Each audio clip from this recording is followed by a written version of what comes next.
Ya.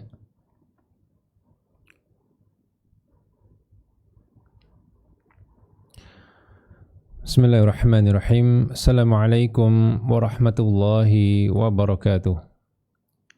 Alhamdulillah wassalatu wassalamu ala Rasulillah wa ala alihi wa sahbihi wa man walah. Wala haula wala quwwata illa billahi amma ba'd. Rabbi shrah li sadri wa yassir li amri wahlul 'uqdatam min lisani yafqahu qawli. Pemirsa yang dimuliakan Allah Subhanahu wa taala, alhamdulillah kita bersyukur kepada Allah yang telah memberikan kita karunia-Nya berupa nikmat iman, Islam dan juga nikmat dunia berupa kesehatan, keselamatan, waktu luang, keamanan ya. Yang dengan itu semua kita dapat kembali melanjutkan pembahasan pada sore hari ini yang diambil dari kitab Kitabul Adab karya Syekh Fuad Asy-Syalhub yang pada kesempatan kali ini insyaallah akan melanjutkan sekaligus menyelesaikan pembahasan adab-adab seputar Al-Quran, yaitu pada poin ke-21 di mana beliau hafizahullah mengatakan minas sunnati as-sujudu 'indal mururi bi ayati sajdah. Adab yang berikutnya di antara adab terhadap Al-Quran adalah, yaitu termasuk di antara sunnah, bersujud ketika melewati ayat-ayat sajdah atau ayat sajdah. Fi kitabillahi 15 sajdatan. Dalam Al-Quran ada 15 ayat sajdah. Jadi ayat-ayat yang kita disunahkan untuk bersujud ketika mendengarnya. Mungkin yang paling dekat dengan kita yang ada di juz 30 yaitu di surat Al-Insyiqaq. Ya, wa idza quri'a 'alaihimul qur'anu la yasjudun. Nah, itu contoh di mana ketika ayat tersebut kita baca baik dalam salat maupun di luar salat, maka disunahkan untuk membaca. Ya, dalam ayat lain misalnya dalam surat Maryam, ya kharru sujjada wa bukiya. Nah, itu juga ayat sajdah ya. Dan ada ayat lain yang jumlahnya kurang lebih 15 ayat yang kita disunahkan untuk sujud ketika membacanya atau mendengarkan ayat tersebut. Fayusannu litalil qur'ani idza marra biha ayasjuda wa yaqulu dzikra alwarida 'an nabi sallallahu alaihi wasallam fi dzalik. Maka disunahkan bagi yang membaca Al-Quran ketika melewati ayat sajdah untuk bersujud dan membaca zikir yang datang dari Nabi SAW, ya, yaitu contohnya Allahumma hfud anni biha wizra waktub li biha ajra waj'alha li 'indaka dakhra.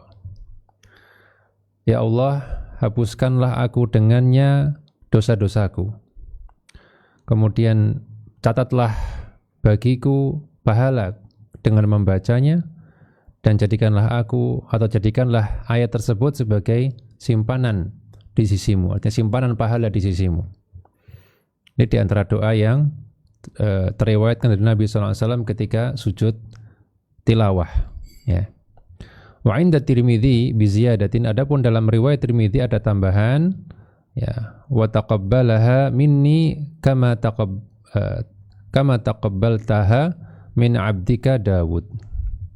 Dan terimalah dia sebagai amal, ya, dariku sebagaimana engkau telah menerimanya sebagai amal dari hambamu Nabi Daud.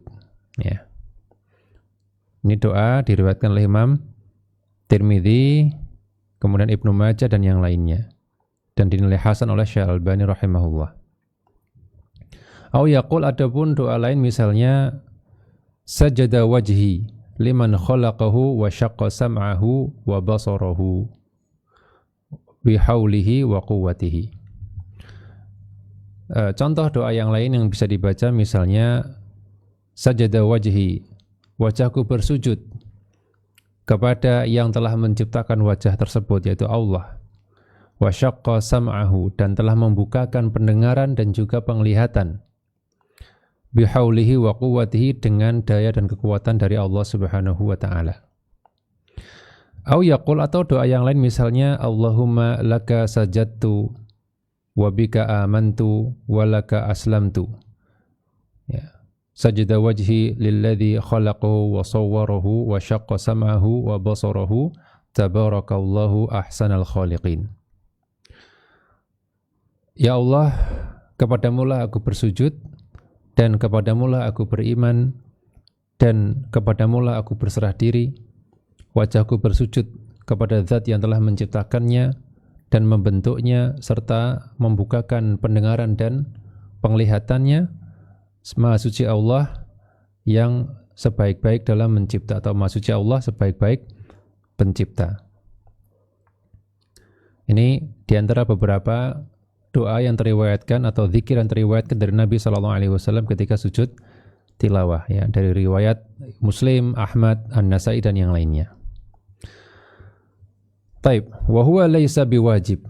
Dan hukumnya tidak sampai pada derajat wajib. Jadi sebagaimana kita sampaikan tadi, ya, bal sunnah. Akan tapi hukumnya sunnah, yuthabu fa'iluha wa la yu'aqabu tarikuha. Yang melaksanakannya akan diberikan pahala, yang meninggalkannya tidak akan berdosa atau tidak akan dihukum karena meninggalkannya. Walakin la yambaghi li ahli iman, ya, tarkuha wa tafrid fiha. Namun tidak selayaknya bagi setiap orang yang beriman untuk meninggalkan sujud tilawah atau meremehkannya. Meskipun tidak wajib, tapi jangan kemudian diremehkan. Wa dalilu sunniyatiha wa adami wujubiha qira'atu Zaid ibn Thabit radhiyallahu anhu al-Qur'ana ala Rasulillah sallallahu alaihi wasallam wa lam yasjud fiha. Dalil bahwasanya itu sunnah dan bukan wajib adalah ketika Zaid bin Thabit membacakan Al-Quran di depan Nabi SAW, beliau tidak bersujud ketika membaca ayat tersebut. Ya, diriwayatkan dari Atha bin Yasar dari Zaid bin Thabit, ia mengatakan, qara'tu 'ala Nabi SAW wan najmi falam yasjud fiha. Suatu ketika aku memperdengarkan bacaanku kepada Nabi SAW, wan najmi idza hawa, yaitu surat An-Najm, yang di situ ada ayat sajdahnya. Falam yasjud fiha, dan beliau sallallahu alaihi wasallam tidak bersujud ketika mendengar ayat tersebut. Wa kadzalika fa'ala Umar bin al-Khattab wa kadzalika fi'lu Umar bin al-Khattab radhiyallahu anhu 'ala al-mimbar. Begitu pula perbuatan Umar bin Khattab radhiyallahu anhu di atas mimbar, haitsu qara'a fi yaumil jumu'ati bi suratin Nahl, yaitu ketika beliau radhiyallahu anhu membaca surat An-Nahl ketika khutbah Jumat. Tsumma sajada 'inda maudhi'is sujud. Dan ketika beliau membaca sampai di ayat sajdah, beliau kemudian bersujud. Falamma kanatil jum'ah allati taliha qara'a bin Nahli wa lamma jaa'a 'inda sajdah qala. Namun ketika Jumat berikutnya beliau kembali lagi membaca surat An-Nahl yang di situ ada ayat sajdah, beliau tidak bersujud, kemudian beliau mengatakan, Ya ayuhan nas, inna namurru bis sujudi. Wahai sekalian manusia, sesungguhnya kita melewati ayat sajdah. Faman sajada faqad asaba. Siapa yang mau bersujud, maka dia telah berbuat baik, telah berbuat benar. Wa man lam yasjud fala itsma alaih. Siapa yang tidak bersujud juga tidak dosa. Ya, walam yasjud Umaru radhiyallahu anhu, dan Umar ketika itu tidak bersujud di khutbah di Jumat yang kedua, ya. Jadi beliau yang pertama mencontohkan sebagai bentuk sunnah, di Jumat yang kedua beliau mencontohkan bahwa itu tidak wajib, ya. Wa zada Nafi' an Ibnu Umar radhiyallahu anhuma, dan Nafi' muridnya Abdullah bin Umar radhiyallahu anhuma menambahkan, innallaha lam yufrid alaina as-sujuda illa ay an nasha. Allah Subhanahu wa taala tidaklah mewajibkan sujud kepada kita, yaitu sujud tilawah, kecuali kalau kita memang menginginkannya atau kita menghendakinya. Jadi siapa yang mau silahkan, ya, siapa yang tidak juga tidak berdosa. Ini dalil bahwasanya tidak sampai wajib, namun tidak selayaknya ditinggalkan, ya. Nah, nanti Cara taunya bagaimana? Ketika kita membaca mushaf itu ada tandanya ya, misalnya ada tanda semacam sajadah ya, sajadah yang biasa buat sholat itu ada tandanya. Itu berarti ayat sajadah. Ya, nanti bisa dibaca ketika membaca itu, kemudian selesai ayat kita bersujud. Kemudian ada pembahasan hal sujudut tilawah yalzam laha ma yalzam lis-shalah minat takbiri wat taslimi wat taharati wastiqbalil qiblah wa nahwi dzalik. Apakah sujud tilawah mengharuskan apa yang diharuskan dalam salat berupa takbir, ya, ada takbiratul ihramnya, ada salamnya, ada harus bersuci, harus dalam kondisi suci, dan harus menghadap kiblat dan semisalnya. Apakah sama seperti kewajiban-kewajiban salat? Jawabannya sujudul Qur'ani la yushra'u fihi tahrimun wala tahlil. Sujud ketika membaca Al-Qur'an tidak disyariatkan tahrim, yaitu takbiratul ihram. Ya, tahrim itu artinya mengharamkan apa yang sebelumnya halal, yaitu takbiratul ihram yang tadinya boleh makan, minum, berbicara, setelah takbiratul ihram haram. Nah, itu namanya tahrim. Wala tahlil, yaitu yang menghalalkan yang sebelumnya haram, yaitu salam. Yang tadinya dalam sholat nggak boleh makan, minum, dan berbicara, setelah salam menjadi halal. Itu disebut dengan tahlil atau menghalalkan. Nah, tidak ada syarat-syarat yang seperti harus misalnya takbiratul ihram dulu sebelum sujud, setelah sujud nanti salam, enggak. Ya. Hadza huwa sunnah al-ma'rufah 'anin Nabi sallallahu alaihi wasallam wa 'alaihi 'amatus salaf. Ini adalah sunnah yang telah dikenal dari Nabi sallallahu alaihi wasallam, dan ini pula yang menjadi amalan para salafus saleh, wa huwal mansusu 'anil a'immatil masyhurin, dan inilah yang diriwayatkan dari para imam-imam yang terkenal. Ya, mereka tidak ada namanya takbir dulu kemudian salam setelahnya, tidak ada. Wa 'ala hadza falaysat salatan. Oleh karena itu sujud tilawah ini bukanlah salat, tidak sama dengan salat, ya, atau tidak dikiaskan dengan salat. Fala tushtaratu laha syurutus shalah. Maka tidaklah disyaratkan untuk sujud tilawah syarat-syarat sebagaimana salat. Bal tajuzu 'ala ghairi taharatin. Ya, bahkan dia boleh dilakukan tanpa atau dalam kondisi yang belum suci, ya, misalnya punya hadas kecil, belum wudu, tapi kita mendengarkan orang membaca Quran sampai pada ayat sajadah, ya, maka kita bisa sujud walaupun kita belum berwudu. Kama kana Ibnu Umar yasjudu ala ghairi taharatin, sebagaimana Ibnu Umar boleh bersujud tanpa kondisi suci. Walakin hiya bi syurutis sholati afdol. Namun kalau dia kemudian sujudnya itu sesuai dengan syarat-syarat sholat, artinya dia bersuci, kemudian dia mungkin menghadap kiblat, ya, dia sesuaikan, dia samakan dengan sholat, ya, maka lebih afdol, ya. Wala yambaghi ayyukhilla bidzalika illa li'udhrin, dan hendaknya kita tidak melewatkan hal ini kecuali karena uzur. Ya, ini dikatakan oleh Ibnu Taimiyah rahimahullahu taala. Taib, itu tadi berkaitan dengan apakah harus wudu, menghadap kiblat dan yang lainnya. Jadi tidak harus, ya. Taib, yang berikutnya ada faidah. Faidah yang pertama, yusannu as-sujud litilawati fi haqqil mustami' dunas sami'. Berkaitan dengan siapa yang perlu untuk bersujud. Nah, maka disunahkan sujud tilawah ini bagi yang sengaja mendengarkan dan bukan yang hanya sekedar mendengar. Ya, bedanya mustami' dengan sami' itu, kalau mustami' itu dari kata istama'a yang artinya sengaja mendengarkan. Nyimaklah bahasa kita, ya, menyimak. Nah, ini yang menyimak dialah yang disunahkan untuk sujud tilawah. Adapun sami' yang sekedar mendengar, mungkin lagi lewat, ya, atau kita lagi mungkin sedang duduk sampai kita membaca Quran, nah kita nggak niat mendengar, kalau kita mungkin sibuk dengan yang lain, ya, dan itu hak kita juga, ya.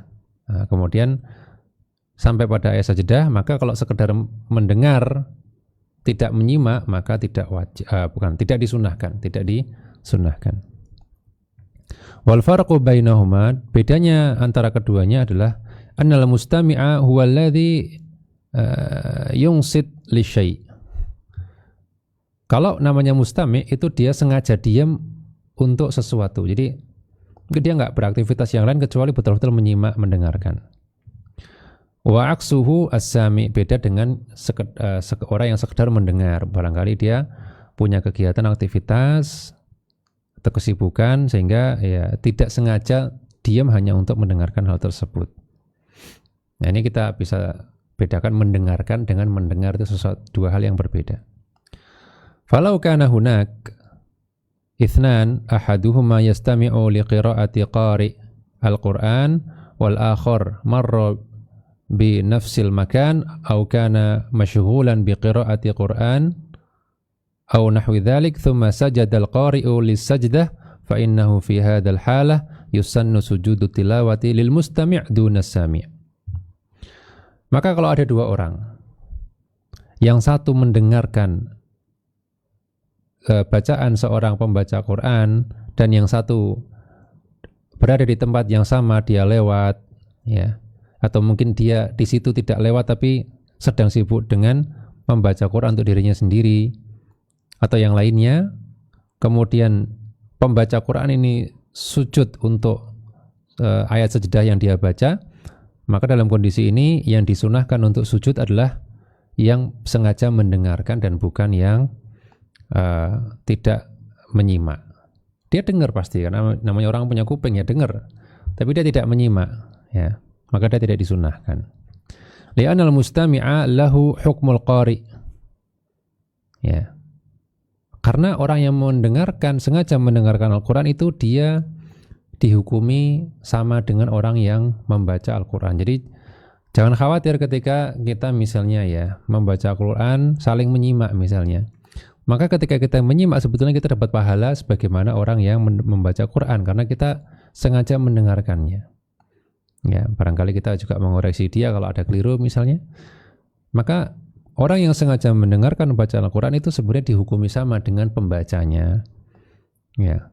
Wa mas-sami' fala yu'khadh hukmuhu atau fala ya'khudh hukmahu. Adapun orang yang tidak sengaja mendengar atau orang yang sekedar mendengar, maka tidak diambil hukum orang yang membaca Al-Quran. Beda antara yang sengaja mendengarkan dengan yang cuma mendengar saja. Wa yadhharu hadza jaliyan fi qawlihi ta'ala li Musa wa Harun alaihi wassalam.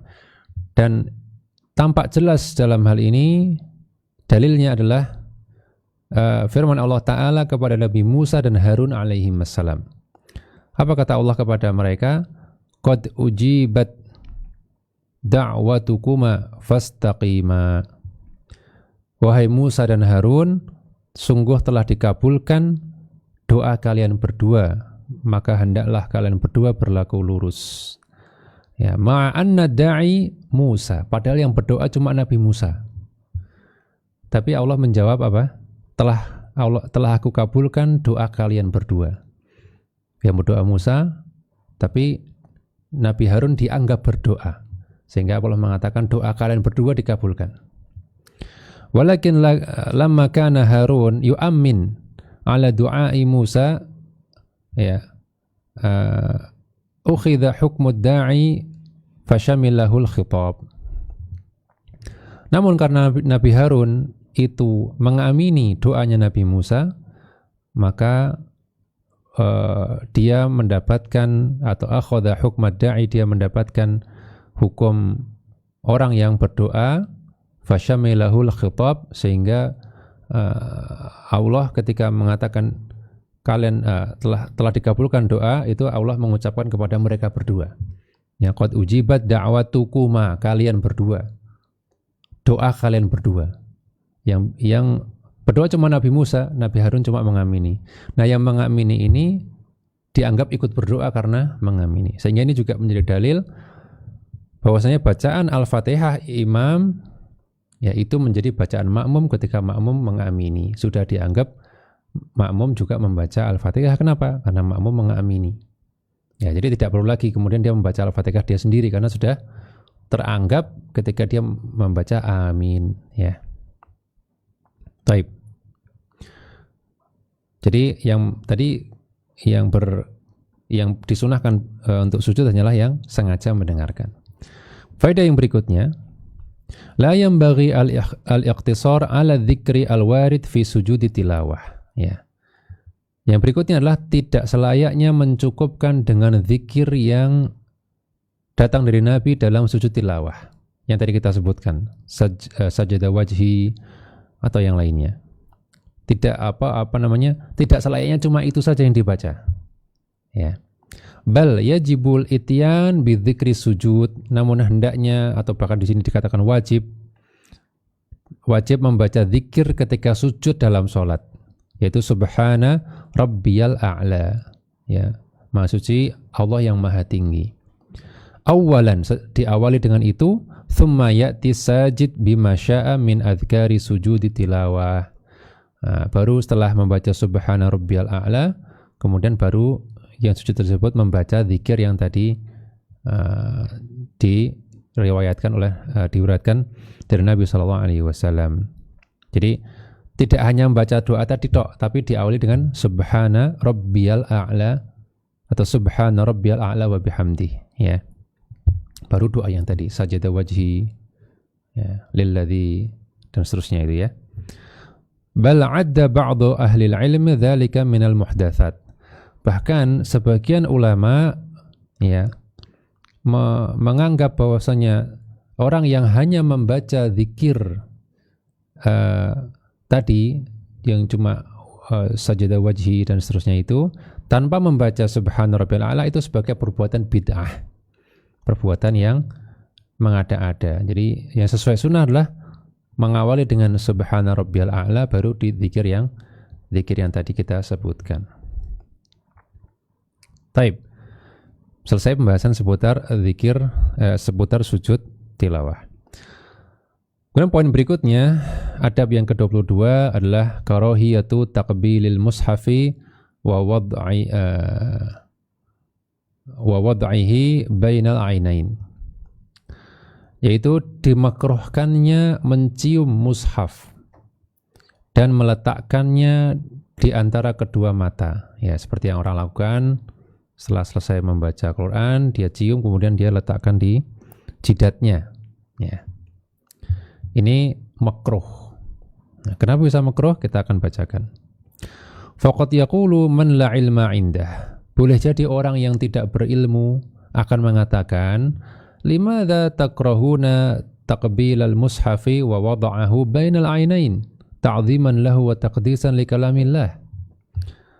Ya, boleh jadi dia akan mengatakan, kenapa sih kalian tidak suka atau mengatakan makruh mencium mushaf dan meletakkannya di jidat atau di mana ini namanya, ya, ya di antara kedua mata, padahal itu dalam rangka untuk mengagungkan mushaf dan mensucikan kalamullah.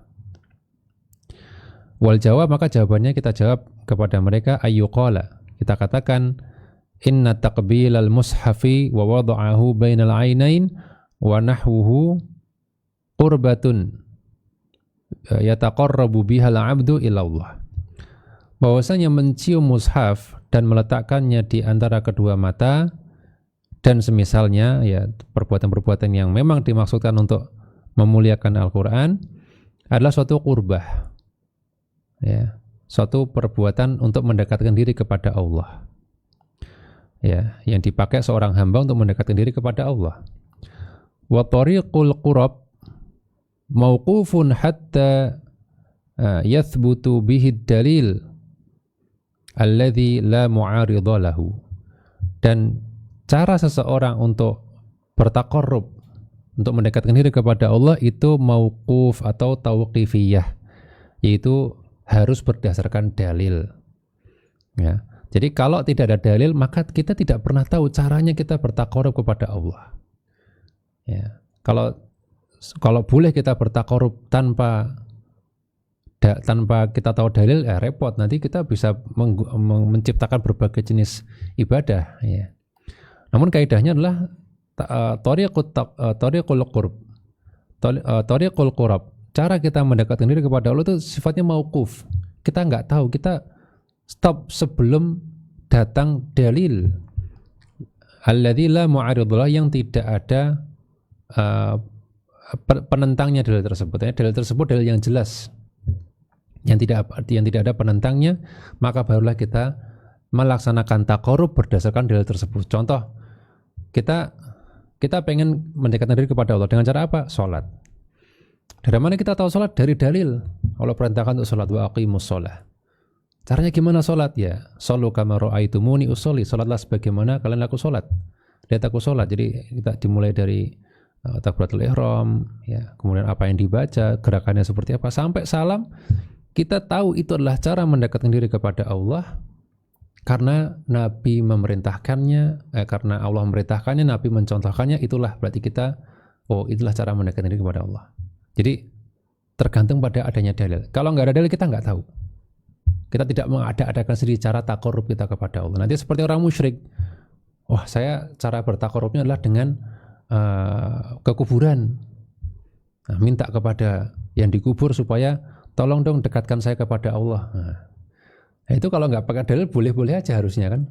Kalau memang kaidahnya adalah boleh bertaqarrub tanpa dalil, ini kan terserah saya, cara saya gimana mau bertaqarrub, saya mau pakai cara ini gitu. Ya, tapi karena kita taqarrub itu berdasarkan dalil, maka tidak sembarangan. Wa nahnu namna'u taqbila al-mushafi ta'ziman lillahi wa li kalamihi wa ta'ziman li sunnati Nabi sallallahu alaihi wasallam. Dan kami melarang mencium mushaf itu juga dalam rangka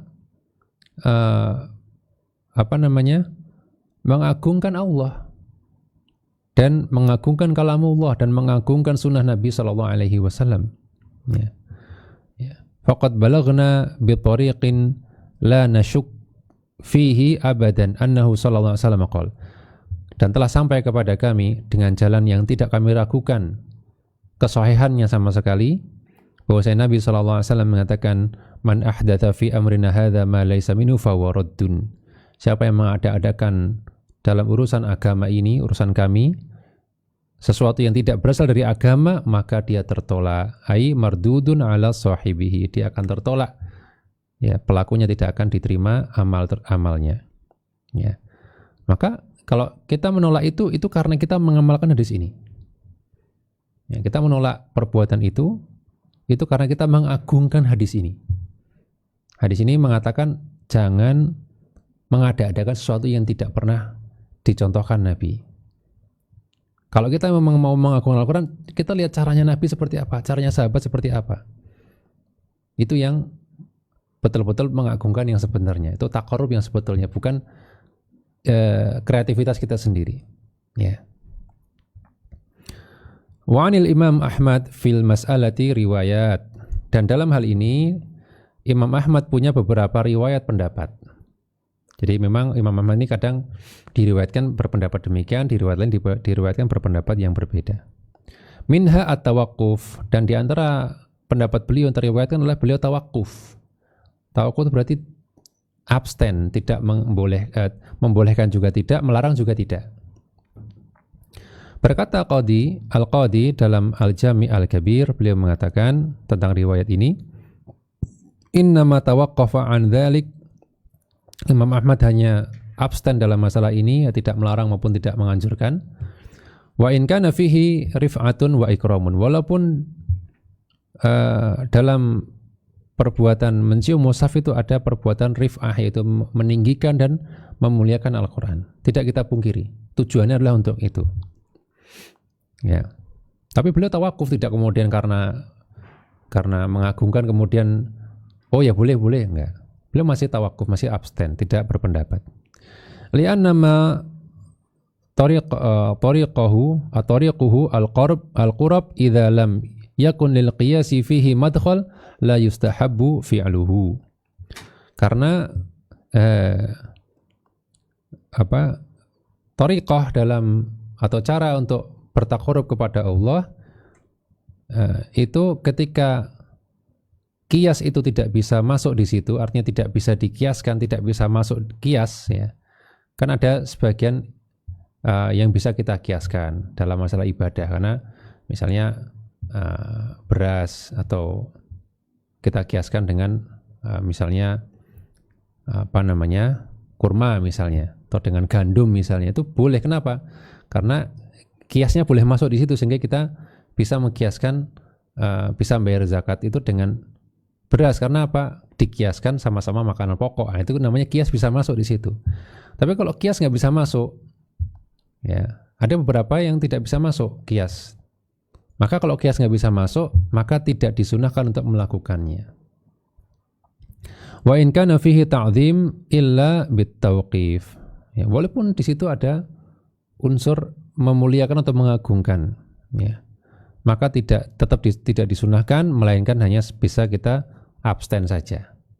Kita nggak berani untuk mengatakan itu disunahkan atau dianjurkan. Ya.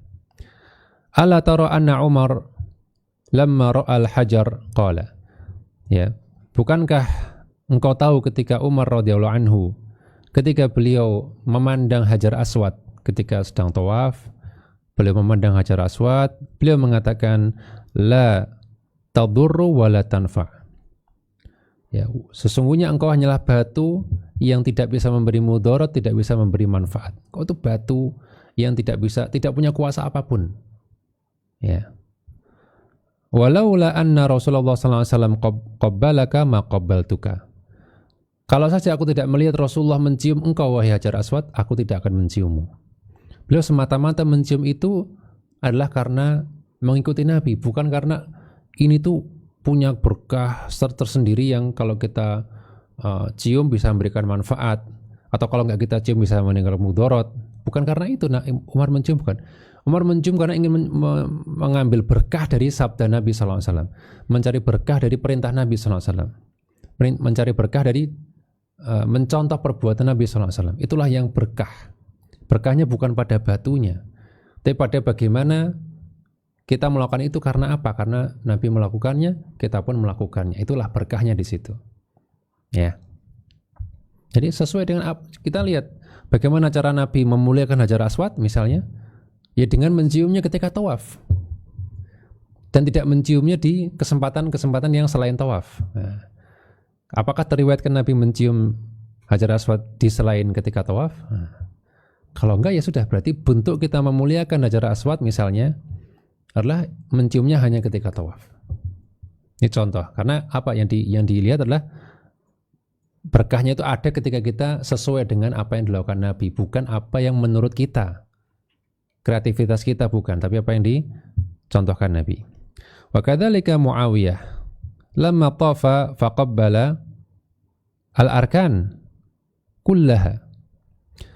Begitu pula Muawiyah radhiyallahu anhu ketika beliau tawaf, beliau mencium semua sudut Ka'bah.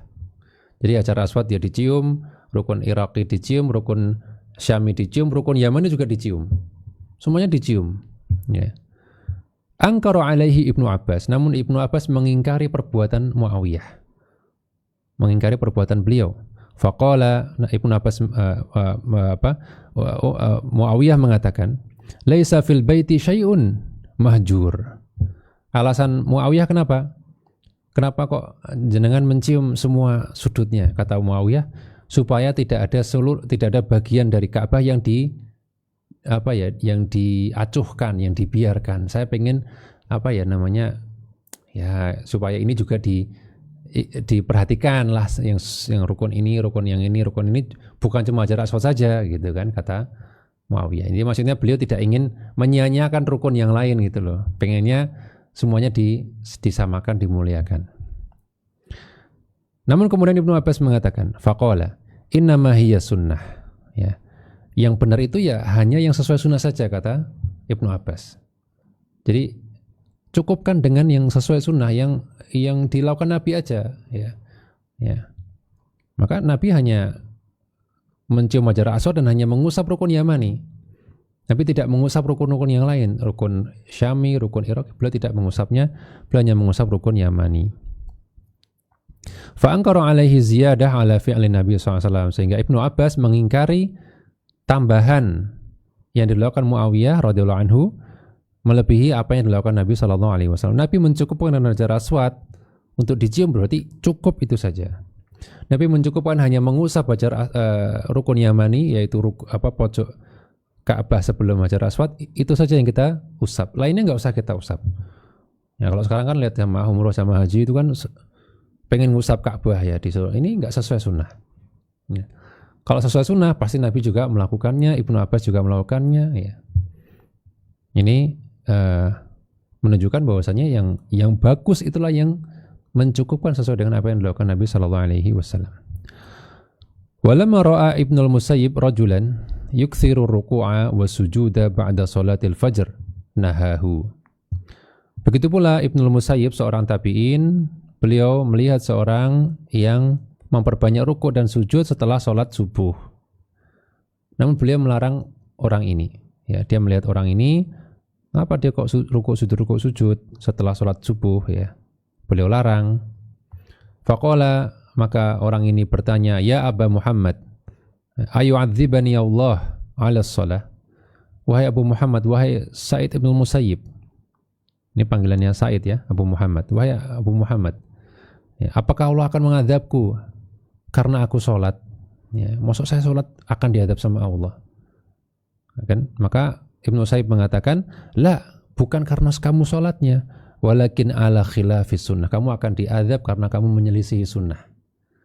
Bukan karena sholat itu sesuatu yang baik. Tapi kalau sholat tidak pada tempatnya, sujud tidak pada tempatnya, rukuk tidak pada tempatnya, itu yang bermasalah. Ya, ini beberapa pelajaran dari para sahabat dan tabi'in tentang berkaitan dengan jangan sampai kita hanya karena beranggapan ini baik kemudian kita oh ini berarti bagus, enggak, karena semuanya harus sesuai dengan sunnah. Berkata Lajnah Adaimah, la na'lam dalilan ala masyru'iyyati taqbilil Qur'ani al-Karim. Kami tidak pernah mengetahui dalil disyariatkannya mencium Al-Qur'an. Wa huwa unzila litilawatihi wa tadabburihi wal amali bihi. Al-Qur'an itu diturunkan untuk dibaca, ditadaburi dan diamalkan. Ya, bukan untuk dicium-cium. Kita memahami bahwasanya orang mencium Al-Qur'an itu betul karena cinta, tapi kita coba sesuaikan dengan sunnah saja. Ya, kalau mereka Nabi dan para sahabat itu kita anggap tidak cinta, kan nggak mungkin. Mereka juga cinta, tapi mereka tidak melakukannya. Berarti itu bukan cara mencintai Al-Quran. Berikutnya, yang ke-23 di antara adab yang perlu kita ketahui juga adalah karahiyatu ta'liqil ayat 'alal judur wa nahwiha. Dimakruhkannya menggantung ayat-ayat pada dinding dan semisalnya. Kayak gantung-gantung di masjid atau di mana ya ada ayat atau bahkan ditulis di tembok begitu ya. Itu makruh. Intasyara fi katsirin minal buyutat ta'liqu ba'dhi suwar awil ayat ala jidran al-ghuraf wal mamarrat. Tersebar di banyak rumah yaitu perbuatan menggantung gambar atau ayat-ayat di dinding kamar atau di lorong-lorong atau di koridor. Minhum man 'allaqaha tabarrukan wa minhum tajammulan. Di antara mereka ada yang memang menempelkan atau menggantungkannya itu untuk tabarruk, cari berkah. Dan di antaranya ada yang cuma sekedar hiasan. Oh bagus nih kaligrafi gitu ya. Dia nggak niat tabarruk tapi bagus aja gitu ya, dekorasi. Wa ba'duhum zayyana biha mahallahu at-tijari. Sebagian mereka menghiasi tokonya dengan hal tersebut. Jadi kadang toko dikasih kaligrafi untuk sebagai hiasan, wantaqo ayat tunasib al-maqam, dan dia pilih ayat-ayat yang memang sesuai. Ya, misalnya bagus sih, misalnya surat Al-Jumu'ah misalnya ya. Fa idza qudiyatis sholatu fantashiru fil ardi wabtaghu min fadlillah. Ya, dan ketika sholat Jumat telah selesai, maka bertebarlah di muka bumi dan carilah karunia Allah. Nah, itu kan maksudnya suruh kembali dagang. Kan sebelumnya di ayat sebelumnya kan ya alladzina idza nudiya lis salati min yaumil jumu'ati fas'au ila dzikrillah wa dzarul bai'. Kalau diperdengangkan salat Jumat, maka segeralah mengingat Allah, tinggalkanlah jual beli. Oh, itu kan cocok nih, taruh di toko gitu ya. Tapi niatnya untuk tabarruk misalnya, atau mungkin apa misalnya ayat wa may yatawakkal 'alallah fa huwa hasbuh. Siapa yang bertawakal kepada Allah, dia akan mencukupinya. Atau ayat yang lainnya lah. Intinya dia pilih-pilih ayat yang sesuai untuk tempelkan di dinding. Wa minhum man 'allaqahu fi sayyaratihi imma hirzan aw tabarrukan wa ba'duhum yaqul tadhakkuran. Dan sebagian orang ada yang menggantungkannya di mobilnya. Di mobil ada gantungan, mungkin ayat kursi atau apa gitu ya. Baik itu sebagai bentuk perlindungan dan tabarruk, cari berkah, atau sebagian mereka mengatakan untuk pengingat. Nah, jadi ingat gitu ya. Nah, ini ditanyakan oleh Lajnah Daimah ya. Walil Lajnah Daimah fatwa mutawwalah bihadza sya'an. Lajnah Daimah punya fatwa yang cukup panjang dalam masalah ini ya. Muaddaha al-man' min ta'liqil ayat 'alal hitan wal mahallat at-tijariyah. Yang intinya adalah melarang menggantungkan ayat-ayat di dinding-dinding atau pagar-pagar atau di tempat-tempat perbelanjaan atau di toko. Wa nahwu dzalika, dan semisalnya. Wa mulakhasuha kal'ati, dan intisarinya adalah sebagai berikut. Yang pertama, anna fi ta'liqil ayat wa nahwi dzalik inhirafun bil Qur'ani amma unzila min ajlihi minal hidayati wal mau'izatil hasanah wa ta'ahud bitilawatihi wa nahwi dzalik. Yang pertama adalah bahwasanya menggantungkan ayat-ayat dan semisalnya adalah bentuk menyalahgunakan Al-Quran, tidak sesuai dengan tujuan Al-Quran diturunkan, berupa memberi petunjuk, memberi pelajaran yang baik, dan membacanya. Jadi tadi ya, Al-Quran diturunkan bukan untuk ditempel. Tujuannya adalah untuk apa? Untuk sebagai petunjuk bagi manusia, untuk memberi pelajaran yang baik, dan untuk dibaca supaya dapat pahala. Ini kalau seperti berarti menyalahgunakan atau menggunakan Al-Quran tidak sesuai dengan tujuan dia diturunkan. Yang kedua, anna hadza mukhalifun lima alaihi Nabi sallallahu alaihi wasallam wa khulafa'uhu ar-rasyidun. Bahwasanya yang demikian itu menyelisihi petunjuk Nabi sallallahu alaihi wasallam dan petunjuk para khalifah beliau, yaitu Abu Bakar, Umar, Utsman, dan Ali. Yang ketiga, anna fil man' min dzalika saddan li dzari'ati syirk.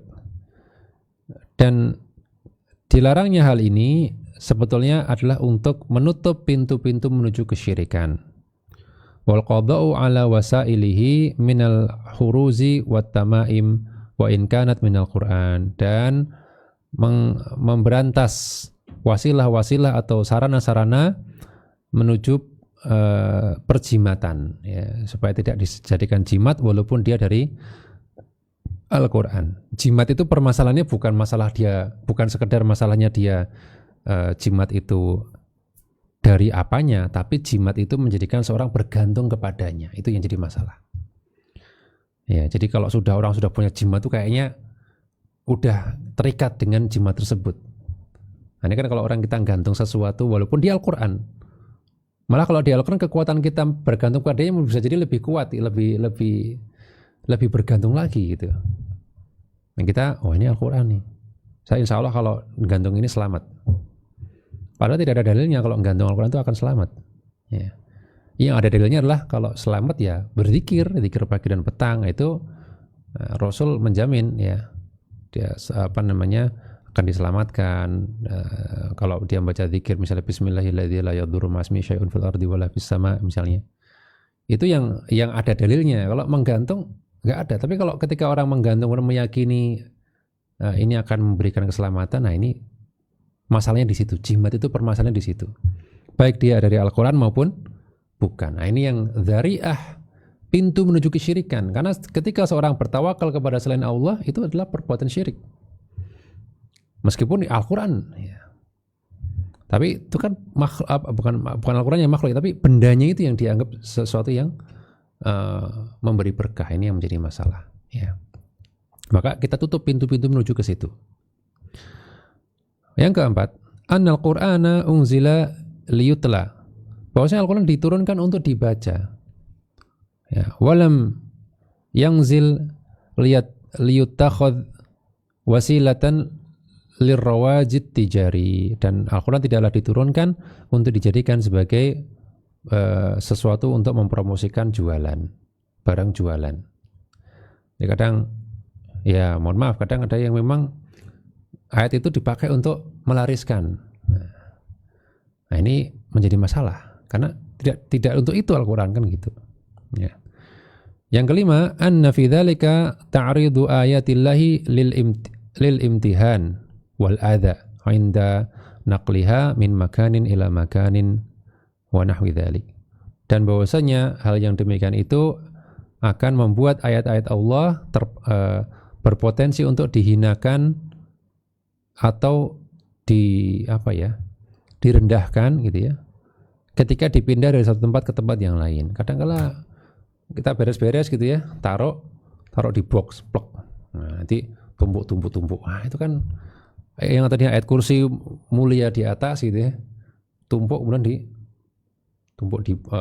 ditumpuk-tumpuk lagi pakai barang-barang yang lain gitu ya. Nah, ini tentu sesuatu yang malah menghinakan Al-Quran.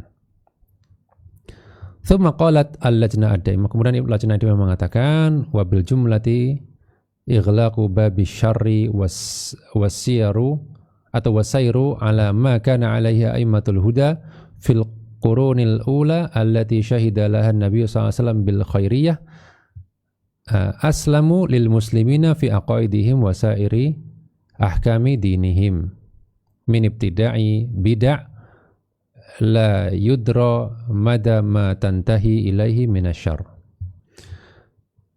Dan Ibnu Lajnah memberikan kesimpulan bahwasanya kesimpulannya hal ini adalah untuk menutup pintu-pintu kejelekan dan meneladani apa yang atau meneladani jalannya para imam-imam yang diberi petunjuk atau imam-imam yang memberi petunjuk dari kurun pertama atau dari generasi pertama yang Nabi persaksikan kebaikannya.